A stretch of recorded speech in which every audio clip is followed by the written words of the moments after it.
माँ दुर्गा जी की 8वीं शक्ति का नाम है महागौरी। इसका वर्ण पूर्णतः गौर वर्ण है, इसलिए इसको महागौरी कहते हैं। इस गौरता की उपमा शंख से, चंद्र और कुंड के फूल से दी गई है।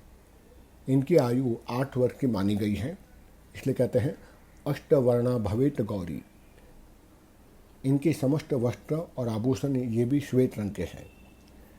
माँ गौरी के 4 भुजाएं हैं, 8 नहीं 4 भुजाएं हैं। इनका वाहन वृषभ है।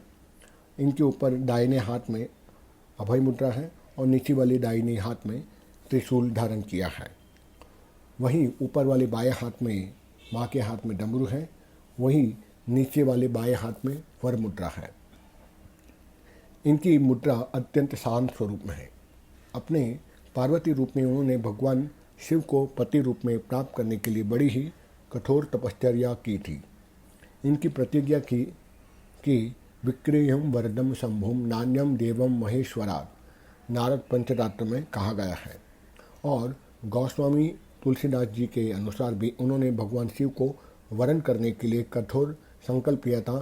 तभी उन्होंने कहा, जन्म कोटि लगी रगड़ हमारी, बरऊ शंभु न तट रहू कुंवारी।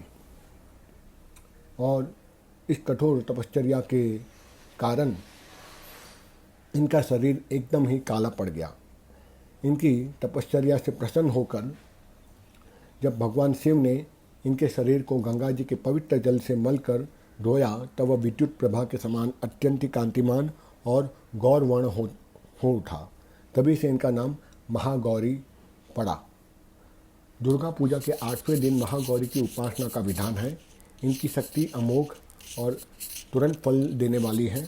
इनकी उपासना से भक्तों के सभी कलमश धुल जाते हैं। इनके पूर्वजन्म के पाप भी विनष्ट हो जाते हैं। भविष्य में पाप, संताप, दैन्य, दुख इनके पास कभी नहीं आते और सभी प्रकार से पवित्र और अक्षय पुण्यों का अधिकारी हो जाता है। माँ महागौरी का ध्यान, इनका स्मरण, चिंतन, पूजन, आराधन करने से भक्तों के लिए कल्याणकारी होता है। हमें सदैव इस बात का ध्यान रखना चाहिए कि इनकी कृपा से ही अलौकिक सिद्धियों की प्राप्ति होती है। मन को अनन्य भाव से एकनिष्ठ होकर जो मनुष्य सदैव इनकी पाद बिंदों की अर्थात चरणों का ध्यान करता है, उसके सारे कष्ट अवश्य ही दूर हो जाते हैं। इनकी उपासना से आर्तजनों के असंभव कार्य भी संभव हो जाते हैं।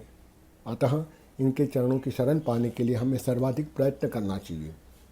पुराणों में इनकी महिमा का प्रचुर व्याख्यान किया गया है और ये मनुष्य की वृत्तियों को सत्व तत्व की तरफ अर्थात 3 गुण माने गए हैं, सत्व, रजस और तमस। तो सत्व तत्व की तरफ यह प्रेरित करता है और असत का यानी रजोगुण और तमोगुण का यह विनाश करता है।